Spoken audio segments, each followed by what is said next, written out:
नमस्कार। आज हम लोग बात करेंगे मूल्यांक 8 वालों के लिए। ये जो मूल्यांक 8 वाले होते हैं, ये कौन होते हैं, इनके आचार व्यवहार, इनके जीवन शैली कैसी होती है और इनकी कमियां और खूबियों के साथ साथ बात करेंगे। मेन मुद्दा जो है कि आने वाला ये जो 2026 है, ये मूल्यांक 8 वालों के लिए क्या लेकर आ रहा है, उस पर आज चर्चा होगी। तो सर्वप्रथम आप लोगों को बता दूं कि जो जिनका भी जन्म 12 महीने के किसी भी महीने में 8 तारीख, 17 तारीख या 26 तारीख को होता है, उन लोगों का मूल्यांक जो होता है वो 8 होता है। और साथ ही ये भी बता दूं कि जो भी मूल्यांक 8 वाले होते हैं, ये शनि देव से ब्लेस्ड होते हैं। तो वैसा ही इनका थोड़ा सा नेचर होता है। जैसे शनि देव अंदर से बहुत सॉफ्ट है, लेकिन ऊपर से एक सख्त टीचर हैं वो। तो उसी तरीके से मूल्यांक 8 वालों का थोड़ा सा नेचर होता है। अंदर से भावनात्मक होते हैं, लेकिन ऊपर से ये अपने आप को दिखाते हैं कि जैसे ये बहुत सख्त व्यक्ति हैं। तो वैसा ही इनका मतलब इनका नेचर भी होता है। वैसे ही ये आत्मविश्वासी होते हैं। मूल्यांक 8 वालों की जो सबसे बड़ी खूबी होती है वो यही होती है, वो किसी चीज़ से डरते नहीं हैं। अमूमन देखा जाता है कि जो भी मूल्यांक 8 वाले हैं वो शरीर से भी हुष्ट पुष्ट होते हैं।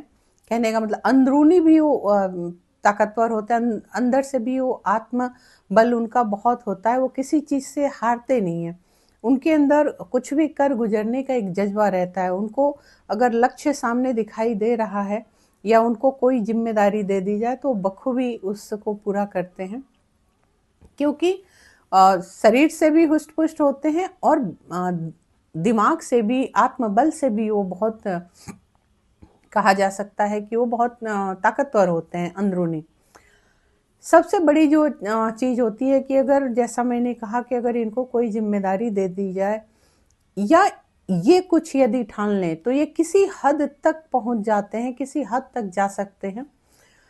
वहां तक पहुंचने के लिए कठिन परिश्रम करते हैं। बहुत मेहनतकश लोग होते हैं ये। मेहनत से कभी पीछे नहीं हटते और निडर होते हैं। ये डरते नहीं है किसी चीज़ से भी।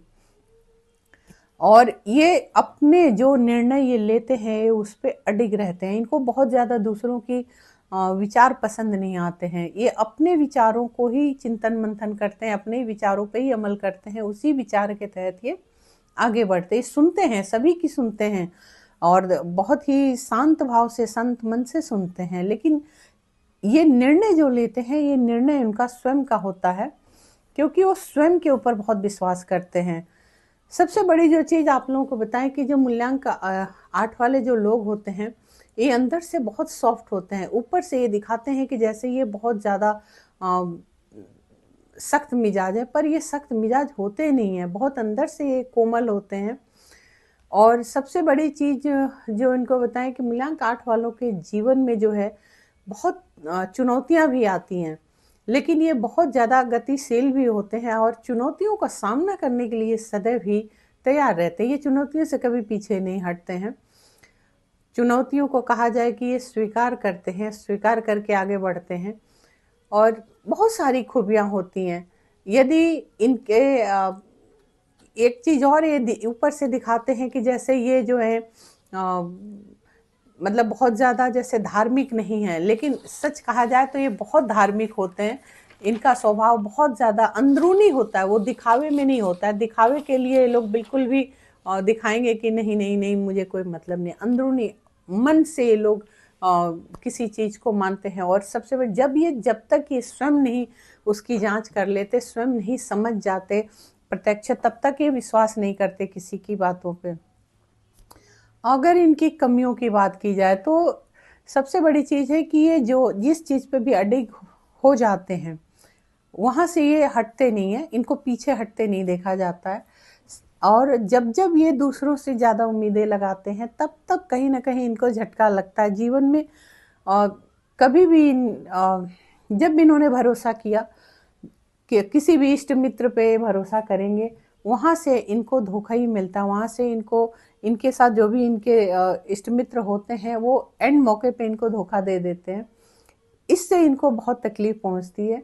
तो इनको प्रयास करना चाहिए कि दूसरों पे भरोसा ना करें। स्वयं में बहुत दिल, दिमाग, शरीर हर तरीके से बलशाली होते हैं। तो इनको दूसरों से बहुत ज़्यादा उम्मीदें नहीं करनी चाहिए। ये अपना जो निर्णय लेते हैं उसी निर्णय पे चलना चाहिए। एक समय तक, एक आयु अवधि तक ही ये चीज़ें सब चलती हैं इनके अंदर। एक समय के बाद ये स्वयं में ही इतने कैपेबल हो जाते हैं कि ये किसी पे फिर भरोसा करना ही छोड़ देते हैं। यही इनके लिए बेहतर भी रहता है। और इनका जो आत्मबल है, अगर उसको देखा जाए तो ये जो सोच लेंगे, जो करना चाहें ये कर सकते हैं, उसमें सफल हो सकते हैं। तो ये चीज़ इनकी कमियों के साथ ये चीज़ मैंने ऐड किया। कमियां बस इतनी ही है इनकी कि ये दूसरों पे भरोसा करना छोड़ दें। ये स्वयं के ही अपने फैसले लें, स्वयं के ही निर्णय पे ये आगे बढ़ें। इसी में इनकी कामयाबी छुपी होती है। और ये एक संक्षिप्त चर्चा हुई, डिटेल्स में वीडियो में फिर बनाऊंगी। मेन जो बिंदु हमारा है कि ये जो आने वाला 2026 है, ये मूल्यांक 8 वालों के लिए क्या सौगात लेकर आ रहा है, क्या देने आ रहा है। तो मैं यही कहूँगी आप सबसे कि आप सब लोगों को बहुत खुश हो जाना चाहिए। खुशियों भरा सौगात लेकर ये 2026 आ रहा है। तो मुस्कुराइए कि ये 2026 है, और आपके लिए ये जो साल है ये आपके अंदर एक बहुत ज़्यादा ये साहस आपके अंदर बढ़ाएगा। आप वैसे साहस वाले हैं, कोई इसमें संदेह नहीं है। बहुत आप साहसी व्यक्ति होते हैं, निडर व्यक्ति होते हैं, लेकिन ये जो साल है ये आपके साहस को और दोगुना करेगा और साहस बढ़ाएगा। आपका जो जोश है, जो वो किसी भी कार्य को करने के लिए वो कहीं पे भी आप थकेंगे नहीं, जोश से अपने कर्म को अंजाम देंगे।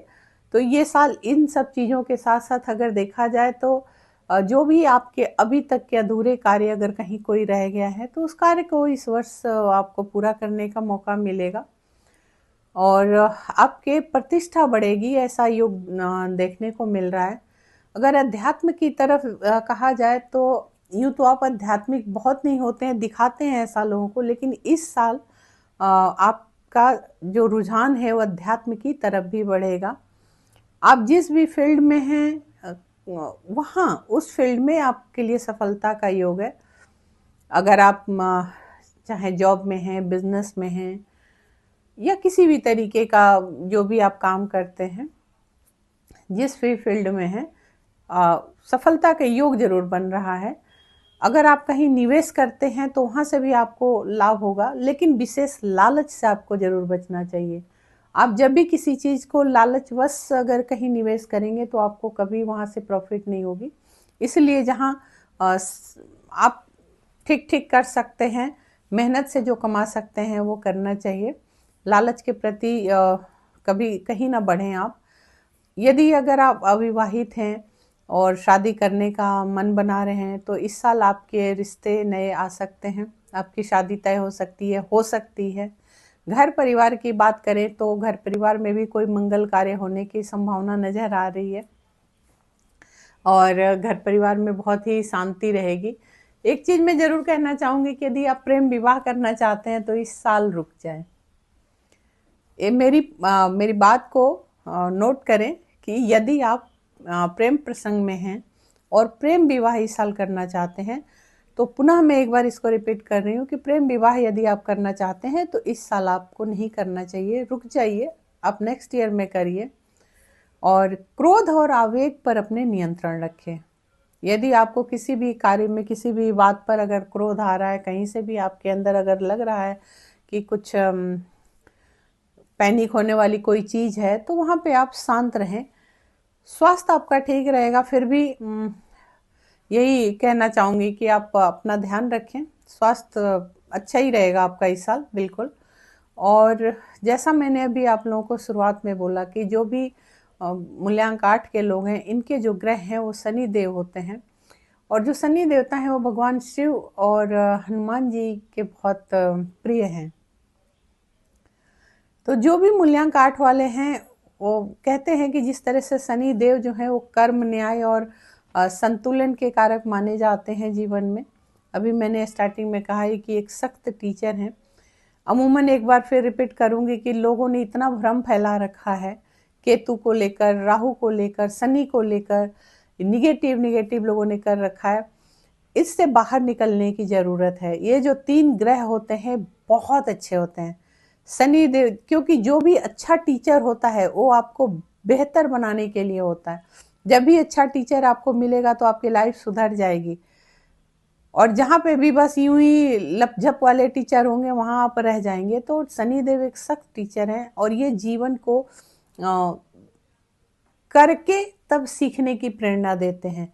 क्योंकि जब हम ठोकर खाते हैं और गिरते हैं तो उठकर जब चलते हैं तो दोबारा हम ज्ञान चक्षु अपने खोल कर रखते हैं कि दोबारा हमें ठोकर ना लगे, दोबारा हम न गिरें। तो हम हर कदम पे सावधानी रखते हैं और फिर जिस गलती से हम गिरते हैं वो गलती हम दोबारा नहीं करते हैं। इसीलिए लोग कहते हैं, शायद ऐसा मेरा मानना है और मेरे हिसाब से शनि देव, राहु देव, केतु देव बहुत अच्छे ग्रह होते हैं, बहुत ही अच्छे। बहुत कुछ हमें जीवन में सिखाते हैं, देते हैं। और जब इंसान, अभी मैंने कहा जैसा करके जब इंसान कोई चीज़ सीखता है तो दोबारा वो गलती नहीं करता है। और जब ये लोग देते हैं तो जब अनुभव से आप कोई चीज़ हासिल करते हैं तो वो अस्थायी रहती है। इस तरीके से शनि देव जो हैं आपको सिखाते हैं। जो आपके देवता हैं वो शिव और हनुमान जी हैं। कहते हैं कि जैसे आपको शनि देव जो है वो बहुत प्रिय हैं शिव जी के, तो आपको भगवान शिव की आराधना सदैव करते रहना चाहिए। हनुमान जी का जरूर आप सम्मान करें, आदर करें। हनुमान जी को दिल से माने। इनमें से कोई, दोनों में से कोई, दोनों एक ही हैं। चाहे आप भगवान शिव की आराधना करें, चाहे आप हनुमान जी की आराधना करें, लेकिन आपको करते रहना चाहिए। और आप करके देखिएगा तो ये साल क्या, हर साल आपका बहुत अच्छा जाएगा। क्योंकि जब भी हम अपने इष्ट का ध्यान करते हैं, अपने इष्ट की आराधना करते हैं तो व्यर्थ नहीं जाता है, उसका रिजल्ट आपके सामने जरूर आता है। और जो लोग भी मूल्यांक 8 वाले हैं, यदि वो थोड़ी सी ये रेमेडी कर लेते हैं, भगवान शिव को और भगवान हनुमान को जो भी आराधना कर लेते हैं, तो आप यकीन मानिए आपका जीवन का सफ़र का, कामयाबी का जो पताका है वो सदैव लहराता रहेगा, सदैव लहराता रहेगा। उसे कभी कोई उस झंडे को नहीं झुका सकता। तो आप जरूर ध्यान रखें। और आगे चलकर मैं पूरी वीडियो बनाऊंगी, विस्तार पूर्वक बनाऊंगी। पुनः एक बार आप सभी से अनुरोध है कि मेरे चैनल को प्लीज़ ज़्यादा से ज़्यादा सब्सक्राइब करें, लाइक करें, शेयर करें। यही आप सबसे उम्मीद है। हरे कृष्ण।